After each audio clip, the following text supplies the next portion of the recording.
Nzabakiza Sava. Utuze.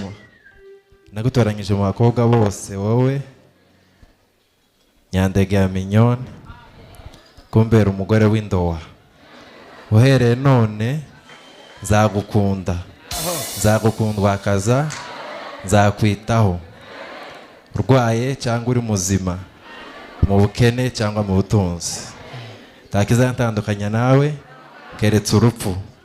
Ibi mbirahiye mu kwizera, Imana izobimfashemo. Amen, amen, amen, amen, amen, amen, amen. Arakoze cyane. Arakoze cyane Sava. Hereza Mignone nawe mikoro wenyine. Mare nuko bazatangira kumenya ko abana baye bakura. Muhereze nawe asubire nawe atubwire twumve. Ngewe Emima Nyandege nagutoranyije mu bahungu bose. Mwihangane gatoya babanze batunganye iyo mikoro nimba atayishize hasi cyane. Muyitunganye kandi nimba atari kibazo cyo gutungana ayiyegereze dukeneye kukumva mama. Wana mitambo mtachunguza kama ni microphone iko chini ama iko sawa?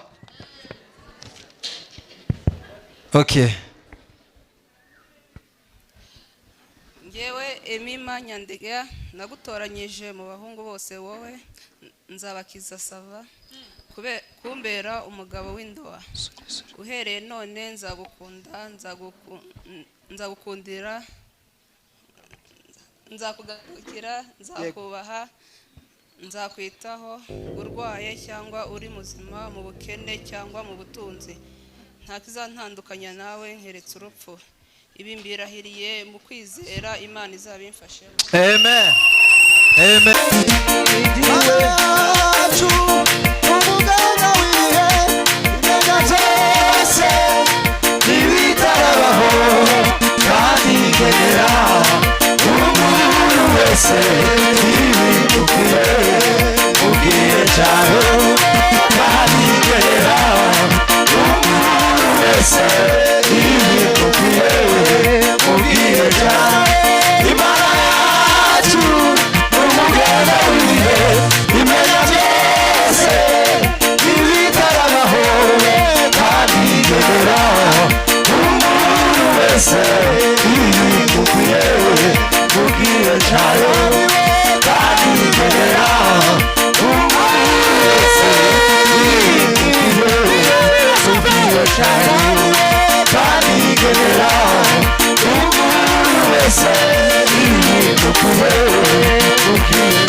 Mbarikiwe sana. Barikiweni. Abacuranzi yeme. Ubongere. Ubongere. Oya ye ni mukandi kanya. Ni mukandi kanya.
Imana ibahe umugisha ndabizi kuko mwari mugifite inyota nyinshi cyane.